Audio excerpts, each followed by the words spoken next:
Brian Bogert, welcome to Thinking Bigger with Kevin Feely. Thank you so much for hopping on. Dude, I'm happy to be here after interacting with you the last couple of times on two of our shows, man. It's just it's obvious to see there's alignment here, and I'm excited to be with you today.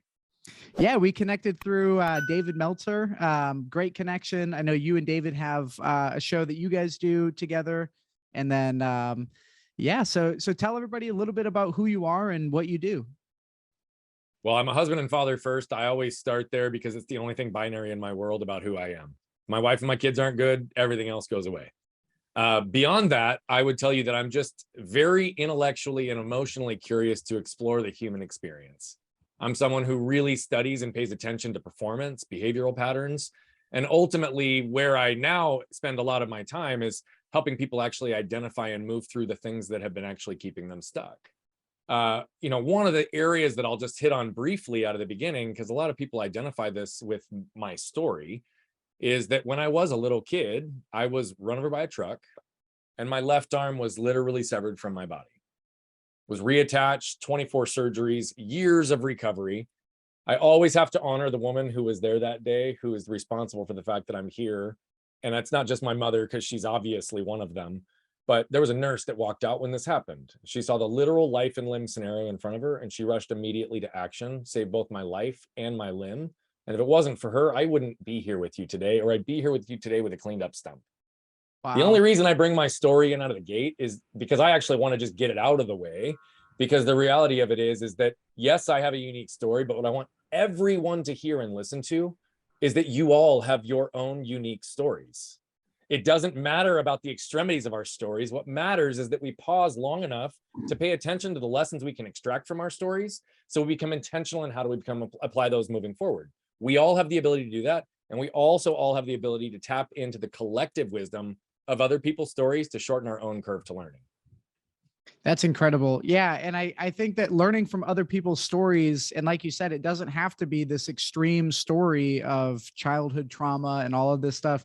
I think if everybody can understand other people's perspectives and try to put themselves in their shoes, it makes the world a lot more clear. I think the longer you go on in life, and especially if you have this passion for learning about what makes a human tick, what makes people do, the things that they do. Yeah. When it comes down to it, you realize that nobody is trying to hurt people typically, right? Typically people most of the time, you're right. I think there are some that do, but the majority of the time, no, I don't think it's malicious.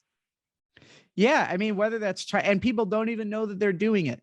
People feel justified. And there's, a phrase that I heard, which is, people are doing the best that they're doing with the cards are dealt. And if you were dealt those cards, you'd be doing what they were doing, so yeah, I think empathy is really important to have. I also love human psychology, and I just love learning what makes people tick and, do the things they do. So what sort of drove you into this sort of passion? Yeah. So what's funny is I had no desire to do this growing up, although it was something that I always thought I would be doing. And so, I'll fast forward just a little bit. I spent the next 13 years, I think, really just trying to survive. Right. And the biggest thing is coming from twofold. And I think to your point, it was never malicious. But when I came out of the hospital, I got very used to people asking me what happened to my arm. And I would answer them. I was run over by a truck and my left arm was torn off. And immediately they'd pause and they'd turn to my parents for validation, which told me they didn't believe my own truth. Right. So I wasn't seen and understood, and I certainly wasn't being connected. And so I got armored up relatively early around the mental toughness side of what the world has told us to do. Because the other thing that I was told is that every single person started viewing me through their lens of what they thought they'd be capable of in my situation, and immediately putting limitations on me. And I refused to be confined by those limitations. So the narrative to protect myself, not realizing that it was armor and I was burying a bunch as a result of it, was Brian's good, Brian's strong, Brian's capable, he can do anything himself. And oh, by the way, bro, I did. And I crushed life and I way exceeded expectations for myself and others. But then when I'm snowboarding, when I'm 20, I go down, I re-break my left arm and I almost lose it again. Went 10 months with it hanging by my side, went through 7 surgeons who were afraid to touch me. And the reality of it is that I got into such a deeply disconnected, lonely, isolated, and depressed state in that period. Here's what I learned: the power of our narratives. You see, I went mental toughness, mentality over everything. And I literally created such a strong one that the world bought into mine. I had lots of friends. I had lots of family. Nobody was there. And I say that with zero upset feelings towards any of those people because they bought into the narrative I created. Yeah. The part they added to it that I never said is that, oh, by the way, if Brian needs help, he'll ask for it. But in one of my most vulnerable periods in my life, I didn't have the courage to do that. Yeah. So I shifted to this concept of vulnerability and authenticity, like, oh, maybe I can connect through this. But what I want to start with, and again, and we'll go deeper in different areas, is what's interesting is many people, and I myself included, believed that getting my arm torn off was my transformation story, was the thing that was going to make me who I was, right? It was a mere breaking of a bone when I was 20 that allowed me to see all the trash from my past I was still carrying and how much I had buried and was still causing me to feel buried in anything I was doing. So when I shifted to who, right, trying to figure out how do I get more connected to people, I didn't have a healthy model for that. I didn't have a healthy model for what human connection and empathy and emotional intelligence could look like. So what I did was followed what the world told me I should follow, which was chasing the house, the car, the money, all the what's of the world. Yep. What house, what car, what amount of money? And I got it all. And then I was 27 and woke up 20 years after my accident and realized that I had all the what's I ever thought I wanted, because now I can look back and realize that was just me trying to build a life of significance that somebody might want to hang out with, learn from, be around, be seen, be connected. I was chasing the what when I was still in need of who. And it cost me the ultimate price, which was who I was. So at 27, I began the rebuilding process. I hired my first coach, went into a few different paths, and then there's lots of turning points over the next 4 to 5 years that put me on the path that we are on today. But I stand here with you 37 years old today, 30 years past the accident, and I am completely aligned as an individual. And I've been identifying and taking out trash from my past regularly and consistently. And the more I do it, the more clear and free I am to want to do it for others, because life doesn't have to be so damn hard, man. Right. And yet we make it very complicated because of a lot of these subtle narratives we don't even know exist within us. That's amazing. And let's talk a little bit about the coaching that you did. So you said you hired your first coach. I think a lot of people hear that and they think of kind of a cliche, oh, I'm going to get a life coach. And, you know, I know that I've had my own things around that, but I can tell you that any time that I've hired, whether it's a business coach, right? I invest a lot. I mean, that's, you know, I do one-on-one coaching with David Meltzer. I am constantly investing into the business side, but what I don't think people and even myself, I'm just finding this out, the personal coaching, the life coaching stuff is not a sham. You know, I mean, of course there's some of them that are not great, but I think that a good life coach can completely transform your life, just like a good friend can, right? So can you speak to hiring a coach and sort of how that put you on that trajectory? Yeah. Well, and I think that's really, really important too, to pay attention to. Like, there needs to be relevance, there needs to be credibility, and there needs to be some level of connection and trust with that person. I think I interviewed 15 coaches, and it was the 15th that I hired. Wow. And the reason I interviewed 15 coaches is because 14 of them were an inch deep and a mile wide, and they had no relevance or credibility in my life.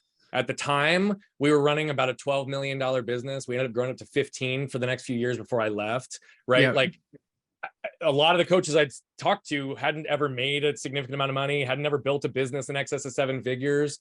And I'm sitting here like, well, okay. And I didn't really know what I needed, right? Like most people, they don't really know what they need. And so, you know, I like to kind of find the Swiss Army knife of coaches, for lack of a better term, people who have understanding in multiple verticals that you need. Right. Right. And so I landed with someone, a guy by the name of Ben Newman. He's very well known today. And the reality of it is I worked with him for about 2.5 years, and it was only a month into working with him that he said, Brian, you got to be doing this. Now, mind you, I hired him because I was burning the candle at both ends on both sides. And the reason I hired him was because I also woke up and realized that I'd missed the first 6 months of my kid's life. And perspective hit me between the eyeballs. And I was like, wait a minute.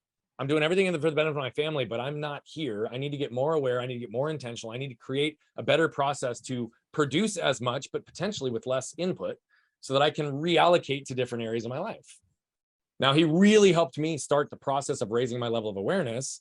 And I believe all coaches have seasons, right? So I was with him for the season that I was meant to be. And he's the one that really pushed me in this space. But I responded to him the first time he said it. And I said, yeah, buddy, I'm paying you a lot of money not to tell me how great I am, but tell me figure out this other stuff. And now you want to add something else. He goes, Bogert, no, like, dude, what you're doing in business, what you've been doing in your personal life, what you do in the community, what you do with philanthropy. He's like, everybody's coming to you for coaching. Why not create a formal structure to do so? Right. Like, yeah, whatever. And I didn't listen to him for 9 months. And then I got a sign from the universe I couldn't refuse. And that's when I jumped in with both feet. Now, how I started and the shifts to how we are actually moving through the world and helping people today is fundamentally different. Because when I started my coaching, I was still only on intellectual and mental toughness narratives. I still hadn't learned the gift, because when I shut off physical pain, when it exceeded my ability to cope when I was a little kid, I also shut off emotional pain, spiritual pain, right? But I've become a practitioner of pain in every direction of life. But it allowed me to realize human connection without emotion isn't really human connection. And if I'm only talking to people about what they think, then I'm not really getting them to move, because my language at the time didn't support asking someone, how do you feel about that? The world's not taught us how to think, and they've certainly not taught us how to feel. And so all I'm trying to get people to do, and it's more complicated than all I'm trying to get people to do, is people to tap into the intellectual and emotional narratives that go through their life and balance and regulate between the two, because they both lie to us. Right. They both tell us the truth. And so how do we get back to the truth of who we are? It requires digging in our proverbial can to really figure out what's getting in our way. Right. Now, what would you say the most common struggles people deal with when you do coaching with somebody? What are the main core things that you have to sort of help them, for lack of a better term, reprogram? Yeah. So I will tell you that I think that the primary emotion that I deal with largely is shame. Shame is the ultimate wolves in sheep's clothing, because it shows up as perfectionism, control, scarcity, abundance, right? Like all of it, fear, guilt, all of it, self-worth. It literally shows up in some form or fashion. What I would tell you is that largely the predominant things that I see, because I work with people who've already had levels of success. I don't typically work with beginning salespeople or brand new entrepreneurs. It's people who have some established level, because I'm not one of those that's just going to go inside. Again, I've built, scaled, and sold businesses as well. So I don't believe in balance. I believe in integrating our lives and aligning them to work so that we can fulfill in all the areas we care about. But some of the more common things is I deal with a lot of money scarcity that blocks things from people's lives. Yeah. I deal with a lot of individuals who seek validation and connection through performance. I see a lot of individuals that struggle with a deep level of self-worth that's just been armored for years. And there is a big time fear of judgment in a whole variety of ways. Right. Now, what does that do for people? It limits their ability to lead and create good cultures, because their armor is not going to facilitate a vulnerable, open connection with their staff, with their employees, right? It starts impacting their literal primary, most intimate relationship, typically the ones with the kids, right? It'll impact health. And think about it from a lens of trash. We all take out trash in our businesses and houses pretty much every day. Because if we don't, what happens? Let's just assume, like most houses, there's a major trash can in the kitchen. Okay. Now, if we don't take out the trash every day, we can only push it down so far. But what'll happen is if we stop taking it out, it will overflow and it'll start filling up the kitchen. Meaning we can't get the nutrients we need. We can't get access to the right food and hydration we need. And we don't often get the ability then to communicate in communion and actually break bread with people, because our kitchen's now filled with trash. Then it's going to start going down the hallways and impacting and blocking your ability to get to your kids' rooms, right? It'll start going for those of us who have home offices into your business, into your own bedroom. If we don't consistently look to identify and take out the trash in our homes and businesses, we end up buried in it. Yet we don't ever look inside by flipping open the lid and scanning our own can to realize what is it that's actually keeping us stuck, because the world's convinced us that we're stuck because we have the wrong strategy and tactics. Right. If I go hire a coach and teach me this system, if I can make X amount of money, if I can just get to this house or have this car or meet this person, then it'll all work out. But how many people end up having these same patterns repeat in their lives and this trash coming back as their fatal flaw? It's the only thing keeping them stuck. And to further define trash, it is tied to your primary emotional triggers, the things that cause you to react. Anything externally that you react to that makes you feel like garbage internally is the first indication that you have and are carrying trash. Now, would you say that most of this comes from childhood, right? Like before the age of, I don't know, 7 to 10? I would tell you that what I see is 90% is typically in the first 7 to 14 years of life. Yeah. That said, I don't want to minimize the fact that things happen that create this later in life, right? There could be a spouse that's been married to an abusive spouse for 10 years. They never had any issues with disconnection, any issues with trauma, but now all of a sudden they have a whole bunch of new trash that came into their world, right? Right. It could be somebody who just found out that what they thought was their biological father is not actually their biological father when they're in their middle 30s. Now, does that create a bunch of trash? Yes. Right. And so the majority of the patterning and the deeply ingrained trash is first 7 to 14 years. And we can typically see the narratives that are written for people intellectually and emotionally based on that period. Now, what's shaped later, again, everybody has trauma and everybody has stuff that happens. Would you say that the childhood trauma is the hardest to navigate around? Is that the more cemented versus when something happens when you're 30, you have a little bit more of an emotional IQ that can actually understand. And I just feel like when you're a child and you're learning about the world and you don't know anything, I mean, your first 7 years go by like so slow, and the next 7 years go by faster and faster. So do you think that the childhood trauma is a lot harder to correct? So I actually believe that the childhood trauma is what most people are actually blind to, because most wouldn't even identify their experience as trauma. Mm. And so what I would tell you is I don't think it's the hardest to correct. It's the hardest for most people to unpack without a guide, because they don't know where to look or where the patterns were created. But I'll give you a couple of examples of what I mean by that. Okay. I worked with a client who for 5 years, it took him 5 years to build his first $1 million in his business. By the way, that's not bad. 5 years to $1 million. Many people would be like, awesome, go for it. But he's like, I'm more capable than this. I know I can do this. Right. We started to dig in, and he was dealing with a deep level of shame that was actually conditioned based on how his father used to pit him and his brother against each other from a competitive nature, and how that not only tapped into his lack of worth, but actually made him feel like he had to compete for everything in every area because he was constantly fighting to be seen and understood and connected. Right. The reality of it is it was simply a dynamic between, it wasn't that his father didn't love him. It wasn't that he didn't coach his own sports. It's that the two of them were, from the day they were born, conditioned to be compared and competitive with each other. Yeah. Right. There's another version with someone else who literally, we just came into this scenario. Genuinely, they never even understood. They were the oldest child, and the next two kids that came after them, which were 2 years and 3 years respectively, both had different levels of special needs that took a ton of attention and focus into those other siblings. Sorry, my brain just lapsed for a second. Into the siblings. But what would happen then is now that oldest one is shifted into a position where they need to care, and they're not getting the love and connection they needed from their parents because their energy is often focused unintentionally towards where they think it's needed most. Right. That creates patterns around abandonment and why don't they love me, and what does this mean, and why is everybody judging me, and why did the next person get the job? Like, these things get so deeply ingrained that they create narratives, they create beliefs in ourselves, and often they're things that 99% of people are completely blind to.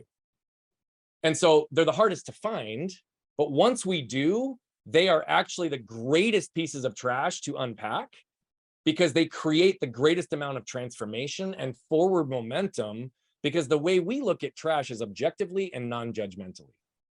99% of people's trash is not their fault. Yeah. It becomes their responsibility once they're aware of it. And so when we are able to see, like, okay, I have to identify these things because they're keeping me stuck.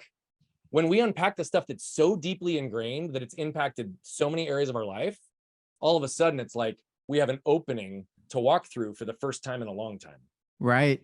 And correct me if I'm wrong, but it seems like you almost unpack this trash from whatever trauma people have been through, and you actually turn it from something that's harming them to something that actually is like a springboard for them to propel themselves off of, because that is the thing that makes them go after life the way they do. So because the deeper we dig and the more we unpack trash, the more we find the treasure hidden behind it. Amazing. So let's talk about your show, Trash Talk. Tell me a little bit about that. Yeah, so this is actually a pilot show. And what we're doing right now with this is we're showing in a 25 to 30-minute episode, how do we quickly help someone identify and take out the trash from their past that's keeping them stuck? So genuinely, people are coming in and typically identifying either their biggest problem in life, in business, or what they're facing. And we start to dig. And we literally start to flip open the lid, see what's risen to the top. And then we start going down in the layers where we need to. So in a matter of 25 to 30 minutes, we typically have some version of revelation, awareness, aha, which then gives a pathway for forward movement. Mm, This is one of the things that we created to show people what was possible in 25 minutes. This is one of the things we created to be able to give collective wisdom and collective stories, because most of our guests have a similar pattern or story to somebody who's watching. yeah. And so just seeing someone else's experience, seeing where their ahas or the connecting points in their life, relationships, and business have been, frees other people. So it's a way to help an individual, but to use their story to amplify how it can broaden people moving through their own trash. So it's Right. been a really fun venture so far. We're going to be doing probably another 20 to 25 episodes of it in the next month, really Wow. just focusing on how we get this pilot, because we're hoping that this is a show that's going to have a much broader audience than some of our other shows. That's really good. So when it comes to thinking bigger, right? That's the name of this show, because I think that everybody in the world at some point thinks smaller than they should. So Every time. it looks like your thinking bigger was realizing that it wasn't the money, it wasn't the job, it wasn't these accolades, it was the family, it was the things that actually matter. When you're thinking about thinking bigger, how do you incorporate that into your coaching? Yeah. I love that you and I have this in common, because I genuinely think people are only limited based on what they allow themselves to limit themselves on, or what they allow the world to limit them on. Yeah. Right now, that doesn't mean that I can do anything for anybody in any situation. But what that means is that I have all these perceived ceilings, blocks, or inabilities, just like you do, just like everybody else does. What I find is that most people go about goal setting, forward thinking in a way that inherently protects themselves. So if someone knows that they want to write $1 million in this business year, this year, they may say, well, I'm going to write 250,000 or 500,000, because then they can sail it in and not have to stretch themselves. And that's where there is, they know they have to lose 20 pounds. They can say, I need to lose 10. But here's the thing, we typically fall to our lowest common denominator. And what I always try to challenge people is, if you remove the limits, time, energy, resources, money, from anything that you actually wanted, what does that actually look like? Right? And so for me, one of my no limits goals, and it will happen at some point, at least I hope so, I'm going to do everything I can, right? I want to be a New York Times bestselling author. I'm not today. I'm an author in other respects. But the point is, just like Muhammad Ali used to say after the words, I am the greatest, right? He was asked by an interviewer early on, he says, why do you say that? He said, because I know if I say it early enough and often enough, that I'll soon to believe it and the world will soon follow.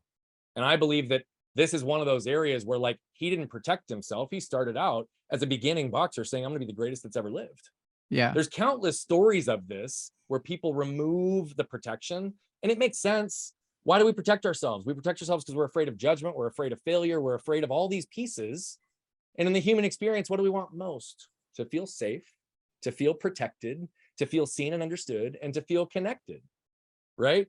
Who am I to step out on a successful $15 million business, execute a buy, sell, when I've got everything that everybody's always told me that I wanted, and a life to be admired and desired, right? Who am I to shut all that down and say, no, I have a bigger purpose for my life. Shame kept me stuck on the top side just as much as it did on the lack of worth side, because we are constantly trying to protect ourselves from the feedback externally that's going to make us feel like garbage internally. Right. Yeah. And it's so funny because people think that,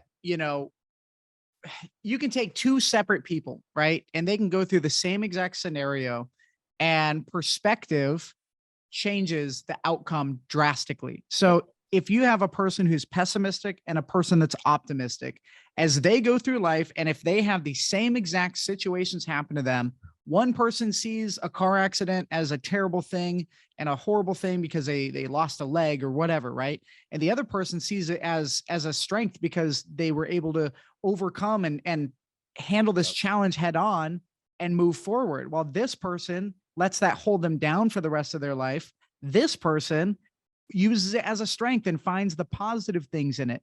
So if somebody feels like they may be a pessimist, what do you tell them? How do you have that conversation to let somebody know, hey man, your perspective sucks. You need to start looking on the bright side of things. I'm Yeah. sure there's a lot more to it in terms of taking out the trash, but how do you handle There is, that? and I won't go super deep, but I'll just give an example from a conversation the other day, right? Because I think even in that case, it's like the pessimistic side of things is like, oh, our story's not good enough, my experience isn't good enough, right? It's all these narratives that are conditioned. Part of the reason I give that qualifier on my story in the beginning is because I can't tell you how many times someone's heard my story or I've talked to them individually, and their response was, wow, perspective really makes me understand that my trauma was really not that big a deal. Whoa, no, that's not what I want you to hear from my story, because your trauma is your trauma. Okay. Now, are we perpetuating remaining stuck because of the way we're viewing the world, because of what we're not seeing, because of what we refuse to see? Right. So I can literally flip that on somebody's head and it's like, no, your trauma is your trauma. And I don't have perspective on that. Where we Right. can use external perspective is to turn inward. Okay. So for example, and I'm going to use a personal one on this one just because it's easy and it's hanging there. I remember at 7, laying in the hospital bed, starting to feel pessimistic, getting down on myself. Why did this happen to me? What's my life going to look like? What am I going to do? Like, why me? Why me? Why me? Right? Then families from the ICU start coming up to us saying, we're so sorry for what happened to you. We're so sorry. Is there anything we can do to help?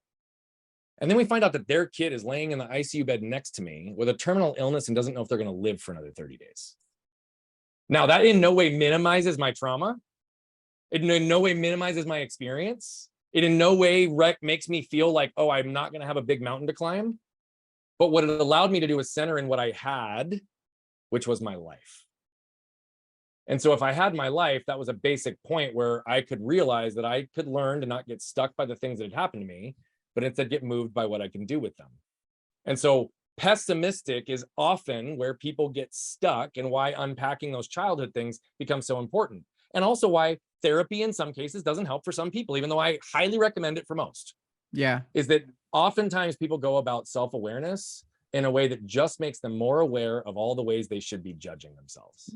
Wow. Man, what And you I said. want people to extract, not look at why this happened to me, why stuck, but what can I do about it? What did I learn from it? What could I do differently next time? What would I do differently if I had different information? Because what remains future focused and objective, non-judgmental. And the only way we shift from pessimism to optimism is if we stop even judging ourselves in the way that we think, feel, and operate. That's incredible. When you had mentioned that the family's coming up to you in the ICU, and they don't know if their child's going to live for 30 days, I think that gratitude is so important in any situation, because gratitude is like finding light in a dark tunnel, right? I agree. And also understanding perspective. Like, most of us have it so good, even when we're at our lowest point compared to somebody Me else. included, dude. Yeah. Like, everybody. And yeah. when I was in high school, one of my best friends had cystic fibrosis. And man, me and this kid were glued to the hip. We went everywhere together. And he had some other health complications from cystic fibrosis. So he constantly would be coughing up blood, couldn't breathe, was in and out of the hospital, crazy surgeries all the time. Well, I was a party animal, right? And he didn't drink or do anything like that, but he was always partying with us. He was always with us. But I remember one day, and he never judged me, right? Never judged me. But I remember one day, my friend Michael, who had cystic fibrosis, is watching me smoke a cigarette with tobacco, chewing tobacco in my lip, and I'm drinking a beer. We were just like 19-year-old scumbags hanging out at a gas station, right? Thinking we're cool. And I remember he had this. Yeah, I think we all have. But as I'm sitting here, he had this disgusted look in his eyes. And again, he never judged me. And I kind of looked at him like, what? And he said something that completely changed my life and put me on a completely different path. It took time, but he said, I would do anything to have your healthy body, because his body was broken, right? His Bingo. body was beaten down by cystic fibrosis and other health issues. And he's looking at me completely just destroying this body that he would die to have. He would do anything to have a healthy body. And I remember that was the only time I ever felt like he judged me. And I don't think it even really made sense right then, but over time, that story kept coming up in my mind. And I realized, like, man, even when you think you have it bad, somebody has it so much worse. And I think that story actually is one of the reasons why I got sober. A few months after that, I quit smoking, quit chewing tobacco, and then years later got sober from alcohol and everything else. But I think that perspective and gratitude is so critical in growing and evolving in your life. Do you I see that a completely lot? agree. Do you Yeah, see I that a lot in completely your agree. I think coaching? where perspective and gratitude can actually help someone move. Yeah. Absolutely. I think here's the difference that I want to talk about, even with gratitude, because what I struggle with the word gratitude right now is it's become such a buzzword. And there are so many people that are just like, choose gratitude. If you just choose gratitude, then you can be grateful. And then you don't have to worry about anything else because you can just choose it. Right. Okay, cool. But what I want to really point out to people is if you choose it, the majority of you are going to choose it and it will be an intellectual only choice. It will never permeate that 18-inch journey from the head to the heart so that you can actually feel gratitude. Because choosing gratitude can be a way to shift you there, but how do you then further ingrain it so that you exist within gratitude? Because otherwise it's just like every other mental narrative that we create for ourselves that's ultimately armor and doesn't help us move. But in that moment, what I really centered in was I was genuinely grateful for my life because I almost lost it. I mean, I could have bled out in the parking lot, right? Like multiple situations could have taken my life. Like I was genuinely grateful for my life. It wasn't just a choice. And the thing that I want everyone to hear is just because someone has you feel worse, or sorry, just because someone might have it worse than you, I also want you to pay attention to the fact that that is your perspective on what you'd choose in your position versus theirs. For all you know, they may actually feel like you have it worse and they're using you for perspective. So Yeah. don't minimize your own experience. Again, seek to understand what you can learn from those that are around you and the perspective that you gather. Because the only thing I ask people to say is, what is perspective you pointing you towards? Amazing. Thank you for answering that. That's incredible. Brian, where can people learn more about you? My website at brianbogert.com or any social platform. You can find us at Bogert Brian. We genuinely like to engage. We're on a mission to impact over 1 billion lives as quickly as possible. And that means that 99.99999% of the people we impact will never pay us $1. We're here because we want to make sure that everybody understands what it looks like to identify, take out their trash, and deeper connect with themselves, those around them, and their businesses in life. And where can people find Trash Talk? Well, right now it's just a pilot show. So it's not being published or distributed, but you're going to see a lot of those pieces start being trickled on our site and on all of our socials. So those two places will be the place to keep up with it. We also have our rapid fire live show that you joined us on. And we have a podcast that's going to be launching after the first of the year called Flipping the Lid. I will definitely be having you on that show, my friend. Amazing. Everybody, please go and follow Brian. Brian is incredible at what he does. Brian, thank you so much for coming on, being vulnerable, sharing your story. Can you leave our guest with one last positive message? Yeah. A lot of people are waiting for a hero. They're waiting for a savior. They're waiting for someone to ride in on that big, bright, white horse and save the day. I know it might not sound like a positive note when I say this, but nobody's coming. But here's why it's positive. You are your own hero. You are your own savior. You are your own garbage man. And so instead of putting yourself in a position where you believe that someone else needs to come save you, find a guide or find a path to start walking so that you can write your own journey. You can be your own hero and you no longer need to be stuck from the trash from your past. That gave me chills. Thank you. Brian, thank you so much for joining us. Again, everybody, please go follow Brian at brianbogert.com. Find him on social, connect with him. And, if you want to help Brian empower over 1 billion people, now's the chance. Thanks, Thank Brian. you, brother.